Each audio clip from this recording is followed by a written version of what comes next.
Are you part of a non-profit organization or youth group looking to raise cash for your cause? Stay tuned at the end of this video to learn how you can bring the action and excitement of the Millennium Wrestling Federation to your town live, featuring the superstars and legends of yesterday, today, and tomorrow. You already know Kowloon Restaurant, established in 1950 and spanning 4 generations, serves a multi-Asian menu. Did you also know that Kowloon Restaurant is New England's premier Asian dining and entertainment complex, serving Cantonese, Szechuan, Thai, and Polynesian cuisine? And did you know that Kowloon Restaurant is also the home of the finest Japanese sushi? If you haven't dined at Kowloon Restaurant lately, then you simply haven't dined at Kowloon. Kowloon Restaurant, Route 1 North in Saugus. This is Mick Foley. This is Harley Race. This is Shelton Benjamin. This is Mr. Wonderful Paul Orndorff. This is the Monster Abyss. And this is Daniel Bryan. This is JBL, and you're watching the MWF. Be there, live.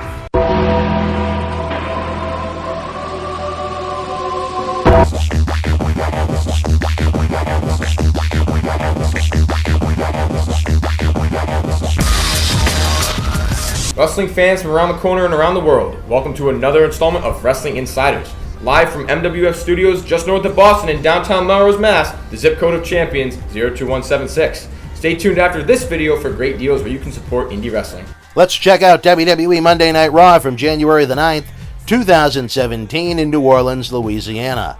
Before Raw went live, taped for Main Event, exclusively on the WWE Network, Brian Kendrick defeated Mustafa Ali in Cruiserweight action, and the Shining Stars victorious over Sin Cara and Darren Young. Raw opened this week with Stephanie McMahon teasing a performance review of Mick Foley in the locker room area. Mick had a haircut circa his year 2000 run as commissioner, and you could see just how much weight he's lost as a result of the DDP yoga. Congratulations to Mick Foley on that. Braun Strowman interrupted the two. He said he wanted Roman Reigns and Goldberg. Foley let him know that Goldberg wasn't even in the arena and Reigns already had a match. Cue Seth Rollins. The two started to fight. Stephanie McMahon went nuts. What I loved about this opening segment was that it didn't take place in the ring and it wasn't 15 minutes long. Not every promo has to take place in the ring, and not every promo to open the show has to be 15 minutes. This was short, sweet, and to the point. I liked it a lot. The announced main event of Roman Reigns against Chris Jericho and Kevin Owens in a U.S. title handicap match was thrown out as Braun Strowman interfered in another solid angle and getting Strowman over as a monster heel. Rollins ran out to save the day. Stephanie McMahon came out and said the match would happen later in the show. She ordered Rollins versus Strowman on. After the commercial break, Rollins battled Strowman to a double countout. I still feel there's a great chance of seeing Strowman win the. I think the light at the end of the tunnel to this great monster push WWE has booked him in over the past few months is going to be a championship match against Roman Reigns at WrestleMania. If Reigns becomes the champion at Royal Rumble, what other Raw heel is there for him to face that he hasn't already wrestled a million times? Cruiserweight action, Jack Gallagher beat Drew Gulak. Nobody cared. On a side note, Austin Aries is very good on commentary during the Cruiserweight matches. Shawn Michaels made his long-awaited return to Raw to plug his movie that comes out January the 20th. That was a big letdown for fans, especially those clinging to hope that Michaels would wrestle in some capacity at the Royal Rumble after AJ Styles foolishly posted a Royal Rumble graphic teasing a match between the two back in December. Why get the fans' hopes up for nothing, especially at a time when WWE is looking for a boost from the superstars and legends of yesteryear to give the TV ratings?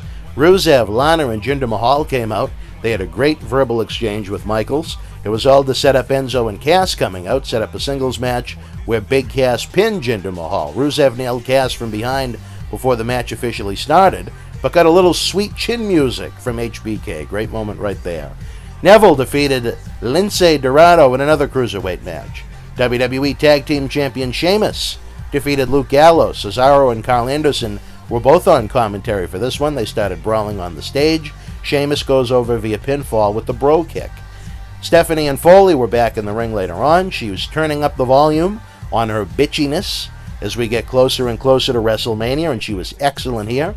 Stephanie put over Foley's accomplishments since the draft, but also his failures, and started to tease that she was going to fire him over failing to deliver the SmackDown superstar, The Undertaker, and then the gongs hit. We had a hell of a moment. Foley looked like he was literally crying in the ring as Undertaker approached. Strowman was shown in the back watching this on a television monitor. Undertaker cut a classic Undertaker promo in which he entered himself into the Royal Rumble, saying he's digging 29 holes for 29 souls. Great segment, building up the Rumble match and making the fans want to see it even more than they already did, with a rare appearance by the legendary Undertaker. It was also nice to hear Mick Foley reference our dear friend Paul Bearer as well. Raw Women's Champion Charlotte and Nia Jax defeated Sasha Banks and Bayley, teased a little attitude once again from Sasha, foreshadowing her eventual heel turn that's going to come much sooner than later, headed into WrestleMania season. I don't know if it'll happen before WrestleMania, but I think ultimately heel is the way to go for Sasha, where she's definitely not the biggest dog in the fight, and the same could be said for Bayley. I think it'd be better to have one as a babyface and one as a heel. Not much from the crowd for this women's tag team match. Another segment with Titus O'Neil trying to join the New Day. The trio dug up footage from Titus's past on the original NXT television show on Sci-Fi years back when he tripped carrying a keg. They tried to reenact this. O'Neil was able to run around the ring with the keg, but he dropped it before he made it to the finish line. He was embarrassed. It led to a singles match where Kofi pinned O'Neil with Trouble in Paradise. In the main event, in a handicap match, Chris Jericho and Kevin Owens defeated WWE US Champion Roman Reigns when Jericho pinned Reigns to become the new WWE United States Champion, Jericho's first time holding this title. The rule was whoever scored the pinfall got the title. Jericho pinned Reigns after he took a vicious powerbomb from Kevin Owens on the side of the ring. Reigns didn't look bad in losing to two top heels in a 2-on-1 format. It kept him strong enough, I suppose. This definitely foreshadows Reigns defeating Owens for the WWE Universal Championship. I imagine that'll come at Royal Rumble, and I think that'll build to a feud with Jericho and Owens over the U.S. title, which I imagine will culminate at WrestleMania in Orlando. After Raw went off the air, The Undertaker returned to the ring and chokeslammed Jericho and then Kevin Owens to send the fans in NOLA home with a smile. I liked Raw this week, other than what I thought was a weak women's match and the first cruiserweight match. I thought it was a really solid show with some fresh ideas and fresh faces. And our Twitter poll, it was just the opposite. The fans gave it 42% thumbs down, 30% thumbs in the middle, 28% thumbs up. Imagine what those numbers would have looked like if Reigns beat Jericho and Owens in the handicap match. Whether you were in New Orleans live or watched it on the USA Network, would love to hear your thoughts on the show in the comment section below. The holiday season is here. Relax and enjoy one free month of WWE Network. Goldberg returns to a WWE ring for the first time in 12 years at Survivor Series November 20th, plus the debut of the new 205 Live weekly series, WWE, TLC, and Roadblock, all taking place before Christmas. Enjoy pay-per-views, weekly television series, thousands of hours in on-demand programs, and more. At its $9.99 regular price, it is the best value in sports entertainment. We have a special holiday sale in the MWF store through the end of the year, where with every purchase of $25 or more, you can get not one, but 2 free gifts. A free WWE t-shirt and a free autographed photo of WWE Hall of Famer Cowboy Bob Orton. The store is loaded with brand new WWE t-shirts, autographs, DVDs, posters, books, action figures, and more for your wrestling collection. 100% of every dollar spent goes back into our live event and video initiatives. Millions of fans from around the globe have enjoyed over 1,200 free videos on our YouTube channel. Subscribe now using the link below for great in-ring action, studio shoot interviews, news video, and tons more, all available 24/7 from any connected computer in the world. If you like what you're watching, pay it forward with a donation of any size using paypal.me/Boston Wrestling. Again, every dollar donated goes into our efforts to bring you more live wrestling events and in-studio productions. Happy to announce select MWF home videos are now available to either rent or own video on demand, including our own legendary Iron Sheik studio shoot interview that has been seen by millions online and millions more on The Howard Stern Show. We have unique, individual, near 3-hour shoots with the late Paul Bearer, the Ugandan Giant Kamala, and the Boogeyman, going behind the scenes during their time in and out of the WWE. Join a trio of Hall of Famers with Mr. Wonderful Paul Orndorff, Cowboy Bob Orton, and the Iron Sheik as all part of a WrestleMania 1 roundtable discussion, co-hosted by John Cena Sr., examining The Rock and the wrestling boom in the 1980s. We have a recent addition with Bull Dempsey as he sits down and takes you behind the scenes at WWE NXT and the Performance Center. Another easy way to help our efforts is to use all of the links in the new MWF Mall at stores like Amazon, Walmart, Best Buy, WWE Shop, and tons more. We get a small kickback for every customer sent their way and doesn't increase your cost one single penny. Get your holiday or everyday shopping done and help make independent wrestling thrive at the same time. Finally, get a free ride on us with Uber. Using the link below, you can get a free ride on a great service for up to $20. Forget overpriced taxi cabs. Use Uber's clean cars and friendly drivers to get you from point A to point B using 2016 technology. Running out of time here as we celebrate our 15th anniversary. Don't miss a day on the BostonWrestling.com super site. Follow us on Twitter at MWF2001, like us at Facebook.com/MWFAction, and subscribe to us at YouTube.com/BostonWrestling.com. Until we speak again, you and yours, be well.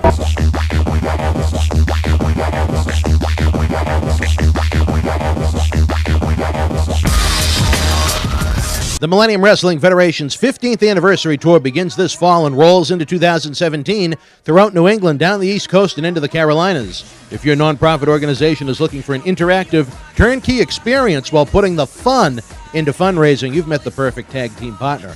MWF offers a variety of packages for groups of almost any size. From our live events at the Boston Garden, the Kowloon Entertainment Dining Complex, and the legendary Suffolk Downs, to high school gyms and function halls, we've presented live events everywhere.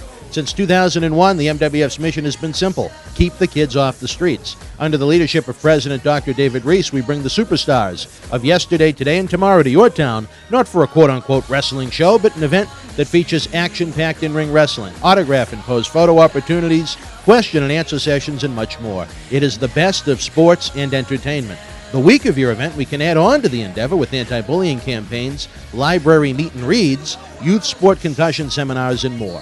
Our live events are fit for fans of every age, from 5 to 95. This fall, as part of our new Kids Club program, we offer live event experiences exclusively for the youngest of fans. On the flip side, we can also produce a tailor-made event for fans of an older demographic as well. We work with you every single step of the way to get the word out to fans near and far, on our local television offerings, and to over 50,000 fans and growing on our social media platform. Your success is our success. If your group has had enough of boring candy bar and wrapping paper sales and has the energy to team with our passionate fan base, bringing the MWF experience to your community is the answer to put smiles on faces while raising cash for your cause. Contact us today to get the ball rolling for your custom-made event that you'll want to bring back year after year. Don't just take it from us. Here are folks we've teamed with in the past.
On Sunday, March 12th, WWE Live returns to the world's most famous arena just 3 weeks before WrestleMania. What will happen when the Beast Brock Lesnar is unleashed onto Madison Square Garden? Experience an action-packed night with your favorite superstars. It's the WWE Live Road to WrestleMania Tour at MSG on Sunday, March 12th. Tickets and VIP packages are available.